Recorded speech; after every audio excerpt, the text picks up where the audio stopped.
And okay, there it is. We have the red light, and the signal meter is showing green. Red for recording and signal strength green. That means I should be live now, and you should be able to hear me. Of course, I have no way of getting feedback from you on this until this is over, and then I will be able to look at your Twitter comments, your Facebook, and any other direct communication that you send to me. But I don't think this has a means of actual direct communication. Actually, no, there is a chat window in here. So if you're listening on the Spreaker app, apparently you can chat with me while I do this. Well, anyhow, hey folks, thank you for tuning in. Thank you for listening. I'm taking a risk to just go ahead and do this live, which I don't like to do while in motion, because you're going in and out of various signal areas, and it could just get cut off at any time. So what I will do is keep it relatively brief. Yeah, I know, hard for me. And I'm going to speak a little bit at a quicker tempo, just so I could at least get some of what I wanted to say out on this recording. And should it stop midstream, so be it. It is what it is. We'll have this recording, and perhaps I will do a new one, not live, to follow up and continue and upload that when there is better signal strength. But I haven't done a recording in a little while, and I think we're just past due. So many of you out there have come to know me, or gotten to know me, because of my live recordings. Let's face it, it was that fateful night of 1 December 2012, when many of you heard my voice for the very first time, when I was surrounded by literally over 100 members of Baltimore police, the SWAT team, the helicopter overhead, the armored car Bearcat tank thing in front of my house. I mean, it was a pretty tense night, and this is what I became known for to many of you, the guy who wouldn't stop talking while staring down death. Well, anyhow, today we're under a slightly different circumstances, not staring down death at all, actually. For those of you who have been following closely, you know, some of you just joined in. For the last 2 months or so, I have been traveling all over the country. Literally, I have been to just about every state in the lower 48 within the past couple of months. Some of them more than once, more than twice even. But, you've been following some of the pictures I've been posting on Twitter, Facebook, Instagram, and such. And, just following some of my philosophical missives and the random thoughts that come to me while I'm out doing this thing. There's it's a multi-purpose, multi-pronged mission. It's definitely not all pleasure, although some of the posts may give that impression. It's not a vacation. This is actually a active work trip. There's lots of business being conducted, lots of research and other things. I just don't tweet much about that, large part because it's proprietary information, and it's, quite frankly, it's none of your business necessarily.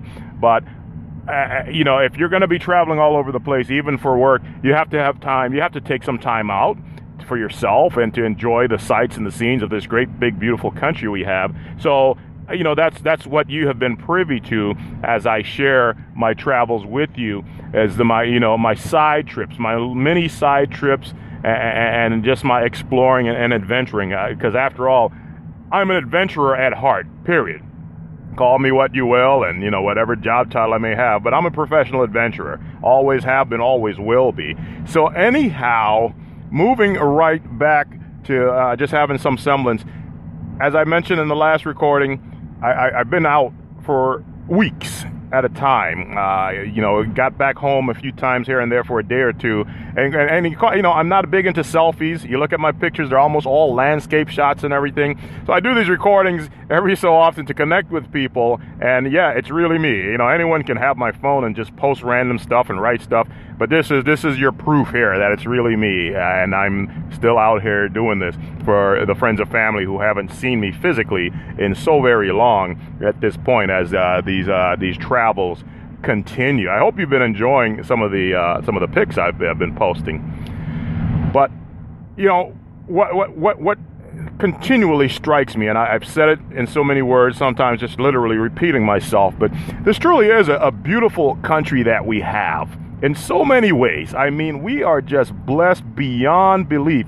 We have so many different things all in one that many nations around the world would covet. They would just love to have just one aspect of it, but we have it all in one. And I'm talking about just the natural resources, the lay of the land, the space, all of this stuff. It's amazing, the blank canvas that was given to the folks in this country, given to the founders, and even given to us still today. Like I said in a tweet, what God gave it to us this way, and being beautiful and blessed. What we do with it, what we're doing to it, what we've done with it, that's on us. But there's a funny thing, a universal law that no human being can escape, no living creature can escape, and that is the law of accountability. Whether you like it or not, whether you're prepared for it or not, we will be held accountable for all of our choices, all of our decisions. Yes, and we all have a great reckoning that we will face multiple times even in your lifetime. You know, where you are today, where you find yourself, where you've been, it's all been a consequence of choices you've made. Of course, there are external factors that affect things, but ultimately, there is no getting around that we are held accountable for our actions, even those who think they won't be while they're doing the things they're doing. And if they thought they would be, perhaps they wouldn't do what it is that they're doing. You see what I'm saying? But, you know, it's just amazing. As I've seen so much of this country, there's such a variety in terrain and culture and everything from the East Coast and the great forest we have there to the plain state, to the desert Southwest, to the rainforest and the Pacific Northwest. I mean, listen, if you have any opportunity to get out of your home city, your home state, even just for a short trip or something, do it. Do it. You won't regret it. It's good to expand your horizon, to broaden your perspective. It benefits you in numerous ways, some of which are not readily apparent when you go out and travel. Look, so I'm a well-traveled person, have been for decades, but still, when I do these travels, even the places where I've been to before, it continues to enrich and enhance my overall life experiences. There is the immediate satisfaction of just taking in beautiful vistas and such, but there's something that happens a little bit deeper within your spirit, within your being, just to change your environment, even if just for a little while, just to stand on new ground, somewhere your feet haven't been before. Breathe air you haven't breathed before. See things you hadn't seen before. I mean, it is very difficult to put into words just how much that affects you in a positive way, but until you really do it, you won't know. So I take this aside just to encourage you to do what you can to get some travel. It doesn't have to be lavish and luxury. It doesn't have to be, expensive and overseas. If you have to save up and just jump on a Greyhound to somewhere you haven't been before, get there, spend a day in that town, eat at some local greasy spoon or something, and that night get on a Greyhound and come back. There, you've done it. You've accomplished something. You've been somewhere you haven't been to. I mean, there's different ways to get out, but there's travel opportunity available in this country for anyone of any budget.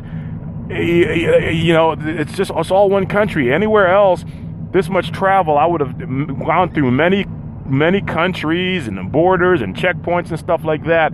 But we're free to move about this country for now. That may change in the future. Of course, I'm in California now, and I can't help but think about the whole immigration thing. Everywhere you go, and the restaurants I've been into and stuff, a good percentage of the service industry are people of typically of Mexican heritage or other South American countries. And with Donald Trump raising the issue, and it was raised long before him, I mean, we have had a very contentious set of conversations, if you will, in this country about immigration. But if you really think about it, we know who this land belonged to originally. We know the Mexican people did not have a line drawn on paper saying, don't cross here, this is no longer yours. All of California was Mexico, if you really want to be honest. In these borders that we now so rigorously defend, saying this is our land and you better keep out. Well, really? How did you get it? Think about that.